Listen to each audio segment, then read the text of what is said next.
नमस्कार दोस्तों, VS knowledge electrical channel में आप सभी का हार्दिक स्वागत है।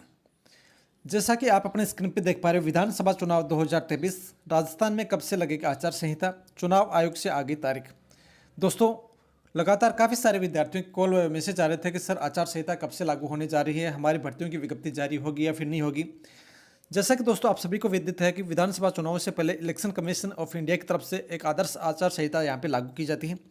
इसको लेकर के निर्वाचन आयोग की एक मीटिंग आयोजित की गई है और मैंने भी 2-3 दिन पहले आपको ट्वीट के माध्यम से जानकारी उपलब्ध करवाई थी कि अक्टूबर में आचार संहिता लागू हो सकती है। इसको लेकर के मीटिंग आयोजित की गई है, उसके ऊपर फाइनली रूप से मोहर लग गई है। आइए देखते हैं कब से आचार संहिता लागू होने जा रही है, आचार संहिता लागू होने के बाद में कौन कौन से कार्य प्रभावित रहेंगे। आचार संहिता लागू इन कामों पर रहेगा प्रतिबंध। आचार संहिता लागू होने के बाद में सरकार को भी इलेक्शन कमीशन ऑफ इंडिया को परमिशन लेनी पड़ती है। सरकार भी फाइनल रूप से कार्य नहीं कर पाती है। इसमें जैसा कि आप देख पा रहे हो, अधिकारियों और कर्मचारियों के ट्रांसफर पोस्टिंग पर रोक रहती है, योजनाओं के शिलान्यास उद्घाटन पर रोक रहती है, नई योजनाओं के प्रस्ताव और लागू करने पर रोक रहती है। अगर सरकार यह लागू करना चाहती है तो इलेक्शन कमीशन ऑफ इंडिया से परमिशन लेनी होती है इनको लागू करने के लिए। नई सरकारी भर्तियों पर रोक रहेगी। जैसा कि दोस्तों मैंने आप लोगों को बताया था कि आपके पास में 45 डे है भर्तियों की विज्ञप्ति जारी करवाने के लिए और उसके बाद में आचार संहिता लागू हो जाएगी। आगे इसमें बताया गया है, सरकार अपनी उपलब्धियों के होर्डिंग्स नहीं लगा सकती है, सरकारी पैसे से विज्ञापन पर रोक रहती है, प्रचार के लिए सरकारी गाड़ियों का इस्तेमाल नहीं होता है और चुनाव प्रचार के लिए धार्मिक स्थल का इस्तेमाल नहीं होता है। कोई कैंडिडेट है जिसने धार्मिक स्थल के ऊपर किसी प्रकार की मीटिंग कर ली, आयोजन कर लिया, तो उसके लिए आदर्श आचार संहिता का उल्लंघन माना जाता है। उसको लेकर के इलेक्शन कमीशन की तरफ से नोटिस जारी किया जाता है। आगे इसमें बताया गया है, बिना अनुमति रैली या जुलूस के ऊपर प्रतिबंध रोक रहती है।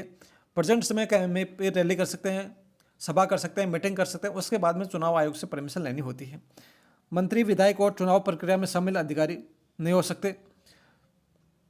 अब देखते हैं आचार संहिता कब से लागू होने जा रही है। जैसा कि दोस्तों आप देख पा रहे हो, जयपुर का यह न्यूज़पेपर है, 4 से 15 अक्टूबर के बीच लग सकती है आदर्श आचार संहिता। मैंने ट्वीट करके आप लोगों को 4 से 15 अक्टूबर के बीच में जानकारी उपलब्ध करवाई थी। 4 से 15 अक्टूबर के बीच आचार संहिता लगने की पूरी संभावना है। इसको लेकर के यहाँ पर इलेक्शन कमीशन ऑफ इंडिया की एक मीटिंग आयोजित की गई है।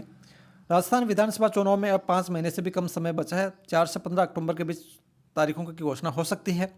चुनावों के ऐलान के साथ ही प्रदेश में आचार संहिता लग जाएगी। इस संबंध में सोमवार को एक मीटिंग हुई थी इलेक्शन कमीशन ऑफ इंडिया की। आचार संहिता से पहले 21 अगस्त से 4 अक्टूबर के बीच मतदाता सूची में नाम जुड़वाने के लिए विशेष अभियान चलाया जाएगा और 4 अक्टूबर तक अंतिम रूप से मतदाता सूची जारी कर दी जाएगी। चुनाव आयोग special summary revision of voters list SSRI 4 अक्टूबर की तारीख तय कर चुका है। पिछले विधानसभा चुनाव में 2018 में SSRI की तारीख 27 सितंबर थी और चुनाव आचार संहिता ठीक 9 दिन बाद यानी 6 अक्टूबर 2018 को लागू हो गई थी। 2018 में 6 अक्टूबर को आचार संहिता लागू हो गई थी। उसके बाद में इस बार यानी 2023 के चुनाव में 4 अक्टूबर तय की गई है। ऐसे में एक्सपर्ट कमेटी का कहना है कि प्रदेश में आचार संहिता 15 अक्टूबर तक आचार संहिता लागू हो जाएगी। इलेक्शन कमीशन घोषणा के लिए आयोग 3 या 4 तारीखों के ऊपर विचार कर चुका है। उनमें से कोई एक तारीख अंतिम रूप से तय कर ली जाएगी। तो दोस्तों, भर्तियों की विज्ञप्ति जारी करवाने के लिए आपके पास में 45 डेज शेष हैं। आप अपनी कोचिंग संस्थान वालों के ऊपर दबाव लगा सकते हैं या फिर आपकी जो कमेटी है, बेरोजगारों की अलग अलग कमेटियां जो बनी हुई है, बेरोजगारों के अलग अलग नेता हैं, उनसे आप दबाव लगा के आप भर्तियों की विज्ञप्ति जारी करवा सकते हैं। क्योंकि एक बार आचार संहिता लागू होने के बाद में सरकार के पास में पावर नहीं होती है। आचार संहिता के लिए इलेक्शन कमीशन ऑफ इंडिया से परमिशन लेनी होती है।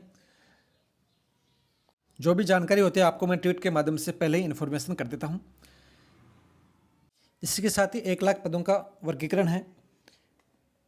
जलदाय विभाग सहित काफ़ी सारी ऐसी भर्तियां हैं जो 10 सालों से उनकी विज्ञप्ति जारी नहीं हो पाई है। आपके पास में अच्छा सुनहरा अवसर है, इससे अच्छा अवसर आपको नहीं मिलने वाला है।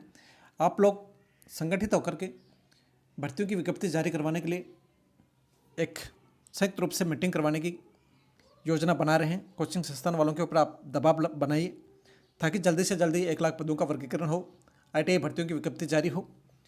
जैसे ही दोस्तों और कोई इन्फॉर्मेशन होगी आपको सबसे पहले ट्वीट या फिर चैनल के माध्यम से जानकारी उपलब्ध करवा दी जाएगी।